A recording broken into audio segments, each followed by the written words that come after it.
everyone, I'm Gretchen Mullin-Sawicki, the president here at NHTI Concord's Community College for the weekly Friday vlog.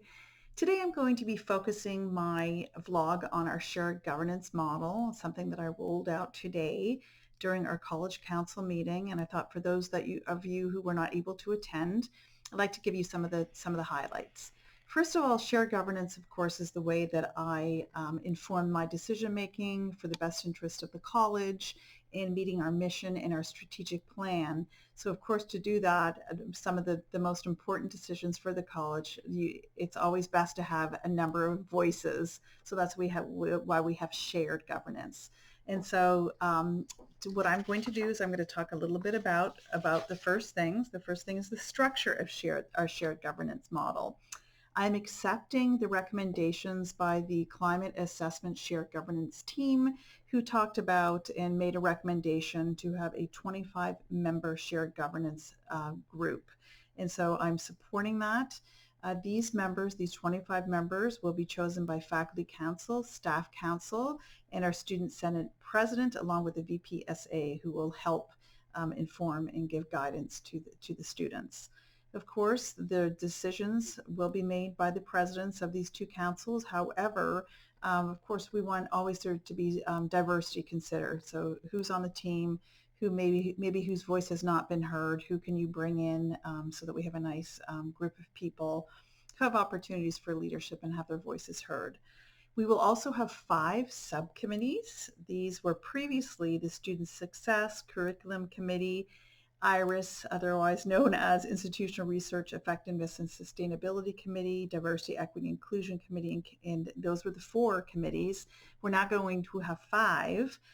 The 5th one will be the Campus Community Development and Support Committee, and there will be some changes to the names of the 4 previous committees.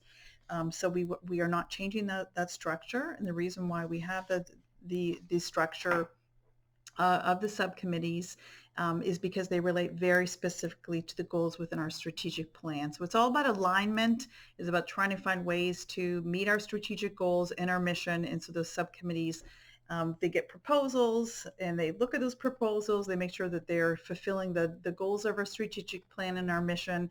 And then almost all of these roll up to college council. The one committee that doesn't need to come to college council but will come directly to me will be the curriculum committee. Everyone knows about all the work that's being done by the curriculum committee.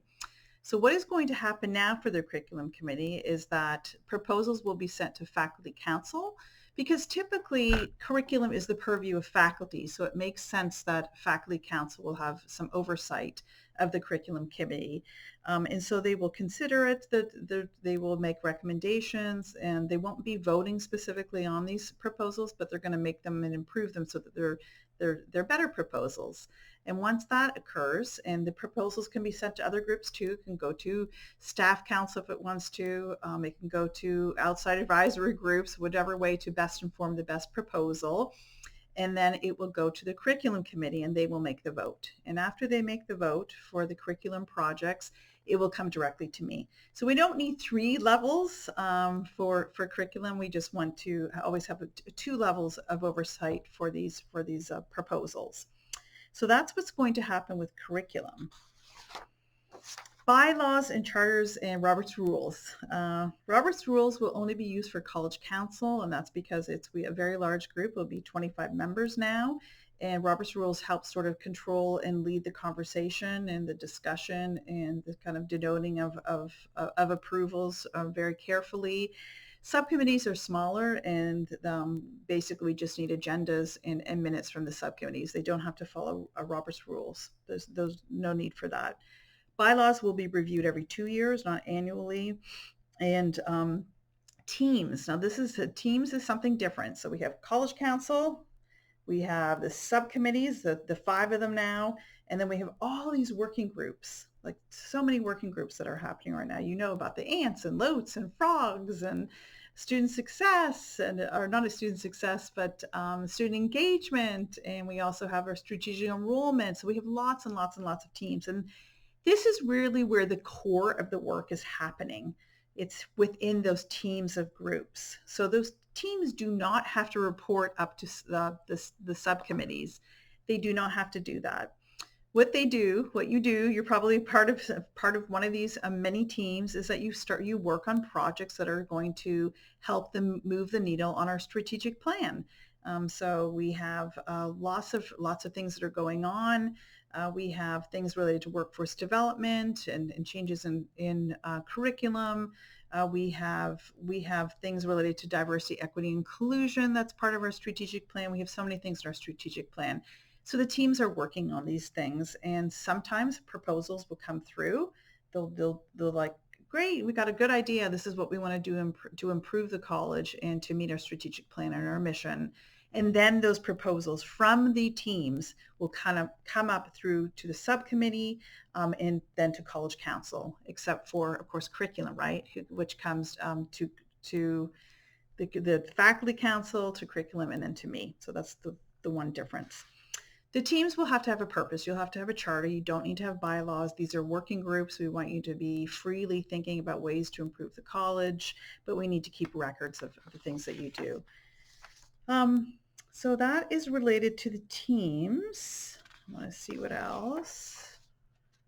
And we're not going to do a college business hour this year because it'd be too disruptive for our schedule. Teams, we will be looking at all the different various teams and make sure we don't have duplicate work going on. We'll get that done by November 1st. Appointments for college council and subcommittees should be determined at the end of each spring.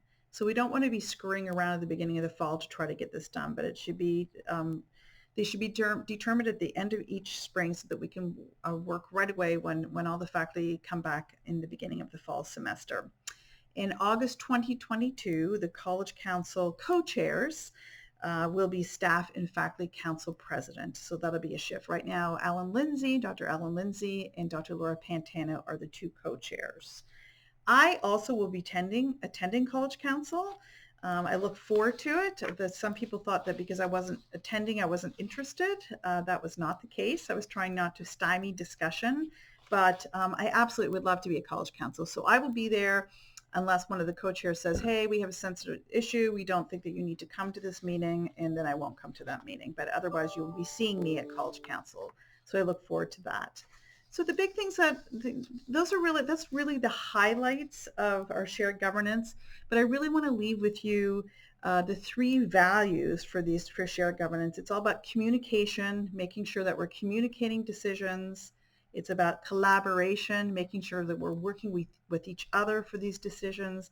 And it's also about efficiency, making efficient decisions, not putting obstacles and burdens in our way to making the best decisions. So I think that if we focus on this communication, collaboration, efficiency, and we also evaluate the work that we're getting done annually. And of course, IRIS does this for us as part of their charter.